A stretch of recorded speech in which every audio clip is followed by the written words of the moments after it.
Hello, everybody. So today we'll be reading chapter 2 of Oceanclaw's Anger. It's a very long chapter. Well, okay, it kind of looks like one. Sorry for any background noise, by the way. Anyways, let's go ahead and start reading.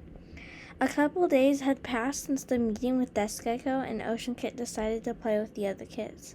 Ocean Kit trotted out of the den, and he saw Silver Kit, Dawn Kit, and Bear Kit playing in the middle of the clearing, and Ocean Kit dashed over to them. "Hey, what?" Ravenstorm stepped in front of Ocean Kit, a frown on her face. "Don't get near my kits," Ravenstorm growled. But this time Ocean Kit didn't have to run in a corner. Pale Rose was here, and she quickly trotted over and stood nose to nose with the Ravenstorm. "Ocean Kit, will play with your kits. He is homeless," Pale Rose mewed, and mewed firmly. Ravenstorm hissed at her and unsheathed her claws. "No, he won't," Ravenstorm said, and then he leaped on Pale Rose, knocking her down. But Pale Rose quickly unsheathed her claws and raked her claws down Ravenstorm's side. The clan started to gather around them, stunned what they were doing. Then, before the leader came out, Pale Rose slashed her claw and nicked Ravenstorm in the ear, and Ravenstorm tumbled backwards and let out a hiss of pain. And before Ravenstorm could strike back, Falconstar stepped between them and yelled, "Stop!" Pale Rose and Ravenstorm backed away from each other, their ears back. "What's the meaning of this fight? You two are acting like kids." Pale Rose seemed taken aback by being called a kit by the leader. "Sorry, Falconstar. It's just Ravenstorm won't let Ocean Kit play with her kits for some reason," Pale Rose mewed. "Well, that's what this is about, not letting kids play together. This is nonsense. Ravenstorm, just let Ocean Kit play with yours," Falconstar mewed, and then stalked away, clearly irritated. After the big scene, Foxclaw came over to Pale Rose and licked the scratch off that Ravenstorm gave her that was bleeding.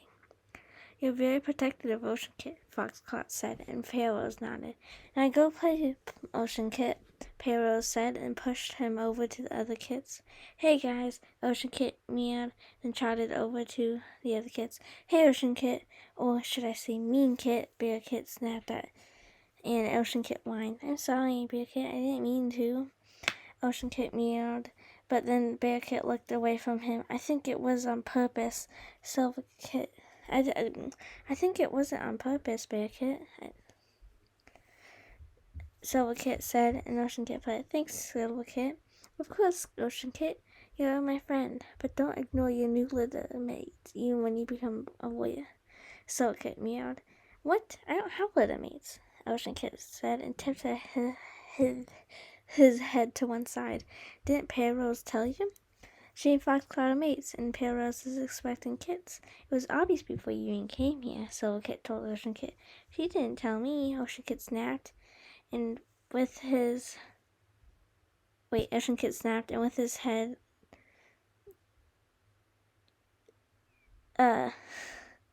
Oops, there's a little mistype here. Ocean Kit said, and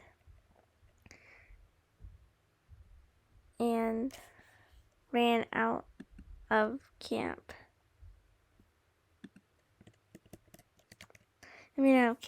Ocean Kit leaped onto a rock, a tear rolling down her cheek. Just like Dusk Gecko said, "She will ignore me now. No one will ever care for me," Ocean Kit said. He heard paw steps behind them, and she turned and saw Silver Kit. "What do you want, Silver Kit?" Ocean Kit muttered. "To make sure you're okay. I know it's hard to think your parents off, kids. When I was born first, I was happy to be the only child and get all the attention, but then moons later, Bear Kit and Dawn Kit were born, but Ravenstorm still loved me as much as Dawn Kit and Bear Kit," Silver Kit said. "You think so?" Ocean Kit said, looking up her. "I know so," Silver Kit said firmly, and then they trotted back to camp. When Ocean Kit curled up at the same place he always does every night, he woke up, and the dark forest appeared. "Ocean Kit," a firmly voice snapped from behind Ocean Kit and spun around and saw Dusk Gecko, frowning clearly unhappy about something he had done. Never believe anybody like that little silver kid. Heroes will never pay attention to you, not at all. No matter what she does or anyone else, you will always be evil. Understand, Ocean Kit? The Scarecrow mewed, and Ocean Kit nodded immediately. Yes, the Scarecrow. Good. Now, how about we start training? When you wake up, you will only be 6 moons and a Shadow Clan apprentice, a Dark Forest apprentice. The Scarecrow mewed, then Ocean Kit's dream faded. When Ocean Kit woke up in a familiar den, he realized that it was the day. He scrambled out of his den and went over to Ocean Kit, over to Silver Kit, Bear Kit, and Dawn Kit. Today's the day, Ocean Kit squealed and jumped up and down. Not just for you, Silver Kit said. Then the muscular shape of Falcon Star walked on the sharp rock where he makes all the announcements. Let all cats old enough to catch their own prey gather beneath the sharp rock for a clan meeting. Falcon Star words echoed through the camp, and Silver Kit and Ocean Kit scampered over to the rock, letting all the other cats make a circle around them. Raven's own Pale rose closest to them, smiling and feeling proud. Today we have new apprentices. Ocean Kit and Silver Kit, you have reached the age of 6 moons, and it's time for you to be apprenticed. From this day on, until you receive your name, you will be known as Oceanpaw and Silverpaw. Oceanpaw, you meant to be myself. Oceanpaw gasped. He knew that it would be very rare to have a leader as a mentor. Silverpaw, you meant to be Ice Storm. I hope Ice Storm will pass all down she knows to you. Falcon saw back in Ice Storm forward with his tail. Ice Storm, you're ready to take on an apprentice. You've received excellent training from Foxclaw, and you have shown yourself to be kind and strong. You will be the mentor of Silverpaw, and I expect you to pass on all you know to Silverpaw. Falcon Star finished, and Ice Storm dipped her head, and then all the cats cheered their name. Oceanpaw, Silverpaw, Oceanpaw, Silverpaw. And then everybody was silent. Meeting dismissed, Falcon Star said, then jumped down from the rock and over to Oceanpaw. We will start training now. Silverpaw and Ice Storm are to join. Falcon Star meowed, and Ice Storm nodded and said, yes, we will join. Then they trotted out of Shadow Clan camp and started to explore the territory. This is a shadow tree. It's so big that it creates a huge shadow on the ground to hunt and fight, Falcon Star explained, and Oceanpaw and Silverpaw looked up, the gaze reaching all the way into the sky. Wow, Silverpaw mewed as they carried on walking through the territory. And the Thunder Path is the last area we will look at. Monsters are very dangerous, so never get too close, Ice Storm said, and Oceanpaw scrunched his nose up from the acid smell coming from it, and he jumped back with the monster rolled by. Okay, let's head. Four cats jumped out from the trees, snarling and showing their teeth. Get back, Falcon Star shoved the apprentices behind them, and Ice Storm. Leave now. Falcon Star growled firmly to the trespassers, but they showed no sign of retreating. We will stay, thank you very much, the cat in front of them snarled, then leaped on Falcon Star, signaling the others to attack as well. Oceanpaw and Silverpaw shivered, and they stepped back and watched their mentors fight, blood spilling on the ground. Run back to camp and get help now, Falcon Star hissed, and Oceanpaw and Silverpaw scrambled back for the forest, and they got pulled back by two cats. Stay here, one of them growled, and turned back to fighting Falcon Star and Ice Storm, but then Oceanpaw blurted out something. You know better than kitty pets, and they both turned around, and instead of attacking Silverpaw, they both launched into Oceanpaw, biting and scratching him. He whined as he tried to fight it, but it was no use. He was about to give up when the weight lifted and saw Falcon Star growling and hissing at the rogues. Stay away from him, Falcon Star yelled. Then Oceanpaw realized that Ice Storm was missing, and he turned to look where she was and realized Ice Storm was laying on the ground still as a rock, and he shivered. And then the yells of the hisses stopped, and Oceanpaw turned and saw two of the rogues run away back into the forest, leaving behind what Oceanpaw couldn't believe. No, Falcon Star! Oceanpaw ran over to him, his eyes watering, and he buried his face in Falcon Star's pelt. He sat up when he felt Silverpaw's warm fur touching him.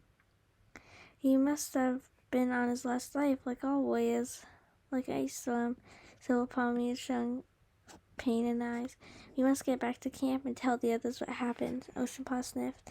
No, I will look at you. You shouldn't be walking around with these wounds, Silver Paw said and got up to go over to camp. Be careful, Ocean Paw mewed. After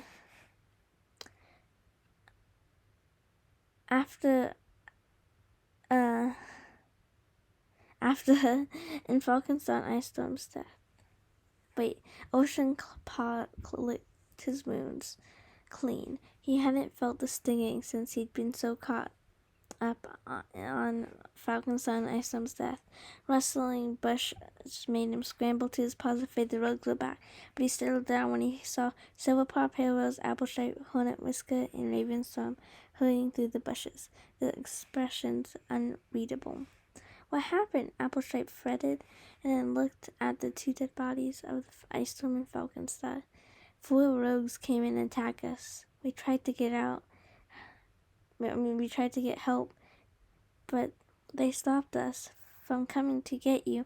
Ocean Paw explained what happened, and Hornet Whisker quickly came over to Ocean Paw to patch up his wounds. By the time they had got to camp, carrying the dead bodies to sit vigil for... dead bodies over to the clanmates came out of the dense, shocked expressions. Tonight we shall sit vigil for Icestorm and Falconstar. I will pay my wishes, then go to the moon pool to receive my 9 lives. Applestripe announced. How could he move so fast? How could he move on so fast and just replace Falconstar like that? Ocean Paw thought grimly. As all the other cats gathered around the bodies lying side by side, Applestripe got up and went to sit vigil beside the bodies and spoke. Falconstar was an excellent leader, brave, smart, and loyal. Icestorm was a bold warrior and would have made an excellent mentor for Silverpaw. He dipped his head, then went out to the circle to talk with Hornet Whisker, and Ocean Paw nervously walked up to Falconstar and Icestorm. Falconstar was a great leader. He made smart decisions. He was a great mentor while I was alive. I would have liked him to stay longer. Ocean Paw mewed, then rushed to his den, tears filling his eyes. Ocean Paw curled up, tears falling from his cheeks, and when he opened them, he was in the dark forest. Ocean Paw, Dusk Gecko hissed in Ocean Paw's fur. I know the unfortunate events have happened today, so I will teach you to fight to get your revenge on those you hate. Dusk Gecko said, and Ocean Paw was about to protest, but then nodded, not wanting to question Dusk Gecko's actions. Very good, Ocean Paw. Now try the death strike on... Dusk Gecko paused for a minute, then shouted the name. Bubble Bite. A pale white Tom with aqua eyes came rushing over to them. Okay, Ocean Paw, ready?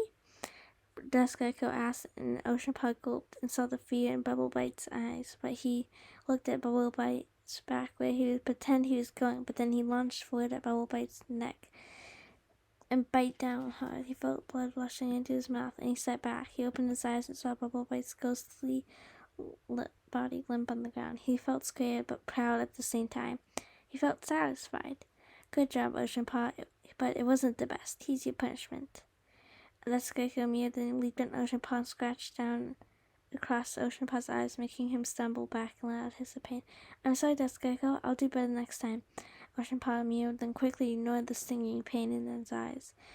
Then Ocean Paw's vision faded back to the apprentices. Then when Ocean Paw awoke, he heard Cat's paws shuffling outside then, and he went to see what was happening.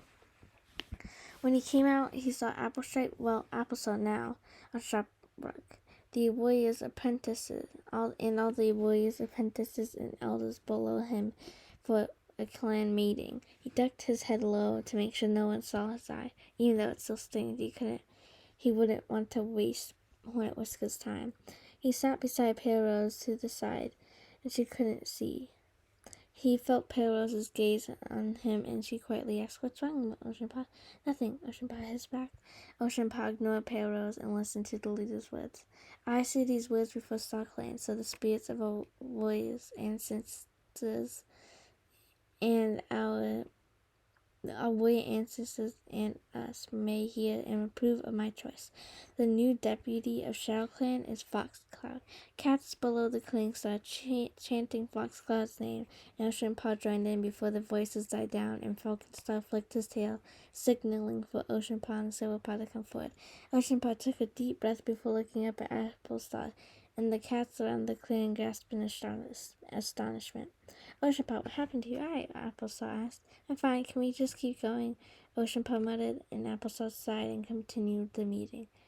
Oceanpaw, Silverpaw, since your mentor has had a tragic death, I will name you new ones. Oceanpaw, your mentor will be Plumbriar. I hope Plumbriar will pass on all she knows to you. Silverpaw, your mentor will be Lionclad. I hope Lionclad passes all he knows to you. Being dismissed. Applestar's words echoed in the clearing. Oceanpaw padded over to his new mentor, hoping they could learn something right away. Okay, Oceanpaw, we will learn how to hunt since Falconstar showed you your territory already. Follow me, Plumbriar meowed, and then she raced out of the camp entrance, and Oceanpaw quickly followed behind, dodging the tree bushes when a familiar scent came in nose, and he stopped dead. Plumbriar noticed that he wasn't behind anymore and trotted back to him. What is it, Oceanpaw? Plumbriar asked curiously. You don't smell it? It's the rogues that attacked us yesterday. Oceanpaw made, and then Plumbriar's nose twitched. You're right. I was on patrol yesterday to send them down. We couldn't find that, but I remember that smell. Plumbriar made, and the bushes bristled, and 3 rogues jumped out of them, snarling. Chapter end. I'm not going to read the next one because that was really long, guys. It's been 16 minutes. How great. I hope you guys all enjoyed that video, and see you on the next one.